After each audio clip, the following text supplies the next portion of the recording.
નમસ્કાર મિત્રો, શું તમે જાણવા માંગો છો રિયલ એસ્ટેટ ડીલમાં બેઝિક પ્રાઇસ અને બોક્સ પ્રાઇસ શું હોય છે અને બોક્સ પ્રાઇસ કઈ રીતે ગણાય છે?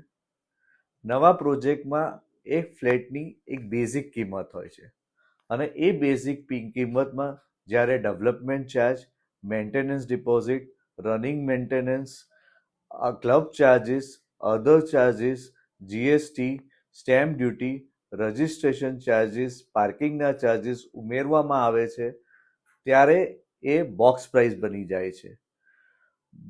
બેઝિક પ્રાઇસ અને બોક્સ પ્રાઇસ વચ્ચે 25 થી 30% અંતર હોય છે.